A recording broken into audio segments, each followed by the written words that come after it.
What's up, everybody? This is Scott, and today I am reviewing Rise of the Planet of the Apes, starring James Franco, Brian Cox, Andy Serkis, Tom Felton, and directed by Rupert Wyatt.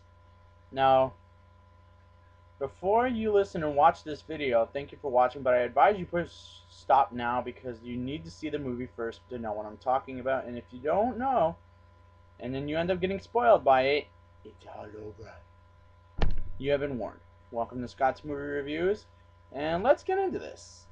Will Rodman, played by James Franco, tests Bright Eyes, aka Subject Number 9, to move a Lincoln Tower in order to cure from apes. Subject Number 9 escapes from her cage and gets shot. Stephen Jacobs almost fires Will for Subject Number 9's murder from being protective of her baby. Will takes it home with his father, Charles Rodman, played by John Lithgow, who has trouble with life, and calls the baby monkey Caesar. 3 years later, Caesar becomes smart by learning kids' games and completing the Lincoln Tower. Whilst Charles almost kills himself with his lamp, and Will gives Charles the cure, and Charles doesn't have trouble with life by feeling better, Caesar goes into a next door neighbor's yard, almost beating Caesar up, and Caesar gets better at a zoo where he meets his girlfriend Caroline, played by Frida Pinto from Slumdog Millionaire. And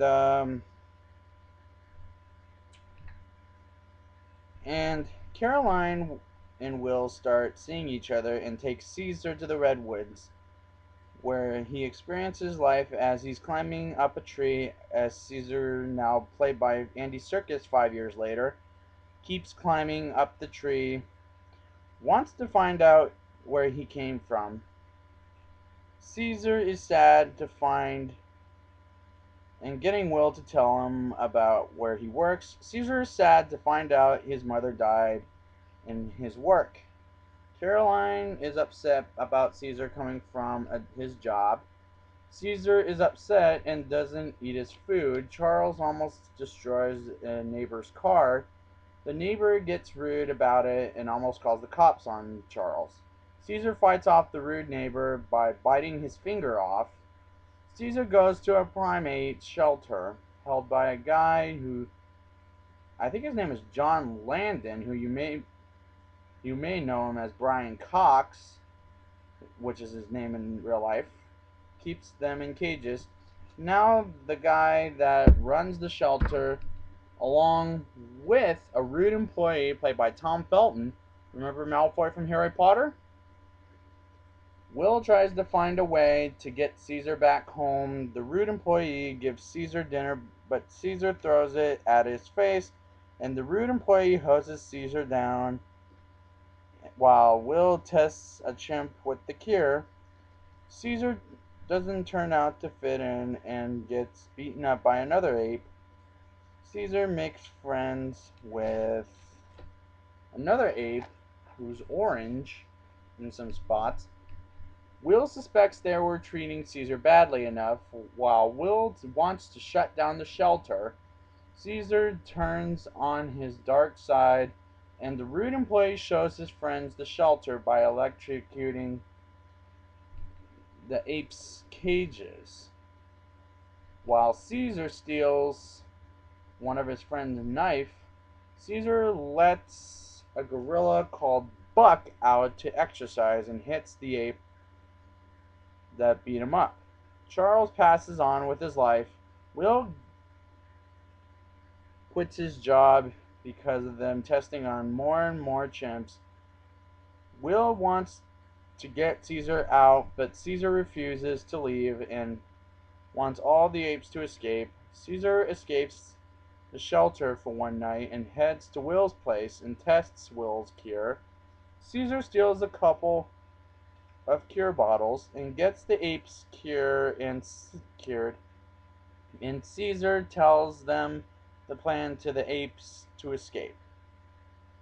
Will's former coworker Franklin gets killed by the virus of the apes. Caesar stands up to the rude employee and beats him up and starts talking and gets the apes to rise once and for all and kills off the rude employee. Will figures out where Caesar is heading while Caesar heads to Will's former boss, Steven's company, to get apes out of the cages at companies and zoos and jump from building to building and streets to streets to get to the bridge of San Francisco to get to the redwoods. As Will gets to the bridge, Caroline distracts the cops by taking people off the bridge, and Will tries to get Caesar back as Caesar leads to victory. An ape sacrifice, and one ape sacrifices himself and lets Stephen Jacobs die in the helicopter. As Caesar gets to the redwoods, and Will convinces Caesar to come home, but Caesar's that he is home and climbs up the tree for a view. Half credits roll, but in the final shot of the movie, the rude neighbor gets infected with the virus, which means that he had blood coming out of his nose. Rest of the credits roll. Now, this movie was caring enough because I cared about Caesar from my heart during the movie. And there was a moment in the film when I felt kind of sorry for him, and the movie made you care about the characters, which is good, except for maybe Tom Felton, because honestly, he's always playing the douchebag type of characters. So don't be friends with Tom Felton for that. But honestly, are you gonna like this one better than the Mark Wahlberg one?